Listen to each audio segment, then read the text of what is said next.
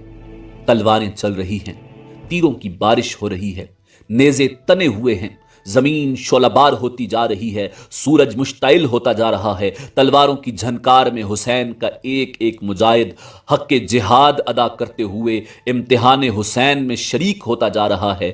جنت کے دروازے کھلے ہوئے ہیں اور حسین کے سپاہی ایک ایک کر کے اندر داخل ہوتے جا رہے ہیں۔ امام علی مقام کے ساتھی ایک ایک کر کے جام شہادت نوش کرتے جا رہے ہیں۔ میدان کارزار میں شہدائے کربلا کی لاشوں کے ٹکڑے بکھرے پڑے ہیں۔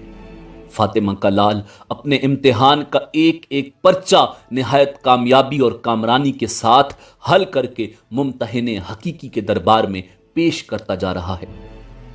آپ نے کئی بار میدان کارزار میں جانے کا ارادہ فرمایا، مگر آپ کا کوئی نہ کوئی فدائی بڑھ کر حق کے جانثاری ادا کر دیتا۔ اب آپ نے پھر میدان میں جانے کا ارادہ فرمایا تو ایک نوخیز پھول آپ کے سامنے آ گیا۔ 15-16 سال کے خوبرو ہاشمی شہزادے کو دیکھ کر یوں معلوم ہوتا ہے جیسے چاند زمین پر اتر آیا ہے۔ یہ چاند کا ٹکڑا قاسم ابن حسن ابن علی ہے، جو اپنے چچا جان پر فدا ہونے کے لیے اجازت طلب کرتا ہے۔ حسین ابن علی نے فرمایا، قاسم، میں تجھے قتل ہونے کی اجازت نہیں دے سکتا، مجھے اب کسی نئے امتحان میں نہ ڈالو اور واپس خیموں میں چلے جاؤ۔ میں تم سے پہلے ظالموں کے ہاتھوں بھائی حسن کی 2 خوبصورت تصویروں کے ٹکڑے کروا چکا ہوں۔ اب یہ میرے بس میں نہیں کہ میں تجھے بھی موت کے منہ میں بھیج کر اپنے بھائی کی اولاد نرینہ کو ختم کروا دوں۔ میرے لال، تم سے میرے بھائی کی نسل شروع ہوئی ہے۔ جناب قاسم نے چچا جان کی یہ فیصلہ کن گفتگو سنی اور تڑپ کر رہ گئے اور عرض کیا، چچا جان، کاش میرے بابا اس وقت موجود ہوتے تو مجھے اس محرومی کا منہ نہ دیکھنا پڑتا۔ میرے چچا، میں چھوٹا ہی تھا کہ داغ یتیمی لگ گیا، دشمنوں نے میرے باپ کو زہر دے دیا۔ آپ کی پناہ میں آنے کے بعد مجھے کبھی محسوس نہیں ہو سکا کہ میں یتیم ہوں۔ میں نے ہمیشہ یہی محسوس کیا کہ میرا باپ زندہ ہے۔ چچا جان، میری جان اون و محمد سے زیادہ قیمتی نہیں۔ اگر انہیں آپ پر فدا ہونے کی اجازت مل سکتی ہے تو پھر مجھ کو محروم نہ کیا جائے۔ امام علی مقام نے بھتیجے کا یہ جذبہ ایثار اور درد میں ڈوبا ہوا کلام سنا تو آپ مضطرب ہو گئے اور فرمایا، میرے لال، تمہاری گفتگو نے میرے رونگٹے کھڑے کر دیے ہیں۔ میں تو یہ سوچتا ہوں کہ میں بھائی حسن کو جواب کیا دوں گا کہ اس کی آخری نشانی بھی آنکھوں کے سامنے ذبح کروا لی۔ تمہاری ماں تمہارے فراق میں کیا کرے گی؟ تمہاری پھپھی کا کیا حال ہوگا؟ قاسم نے عرض کیا، چچا جان، اگر خدا نہ خواستہ مجھے آپ پر نثار ہونے کا موقع نہ مل سکا تو میں اپنے باپ کو کیا جواب دوں گا؟ رہا میری ماں کا پریشان ہونا تو میں ان سے اجازت لے کر آیا ہوں، پھپھی جان سے مل کر آیا ہوں۔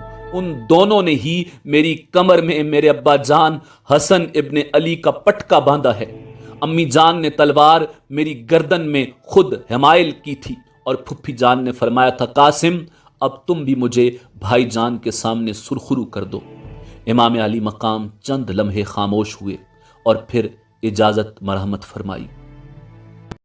ادھر فوج یزید حل میں مبارز کے نعرے لگا رہی تھی، ادھر جناب قاسم بن حسن میدان کارزار میں تشریف لائے۔ علی کے شیر کا حلق پیاس کی شدت سے سوکھ کر کانٹا ہو چکا تھا۔ بار بار لبوں پر زبان پھیرتے ہیں مگر لا حاصل۔ زبان لبوں سے زیادہ سوکھی ہوئی ہے اور لب زبان سے زیادہ خشک ہیں۔ باوجود اس شدت کی پیاس کے علی کے لال کا لال میدان کارزار میں اس طرح چمک رہا تھا جیسے آفتاب زمین پر آ گیا ہو۔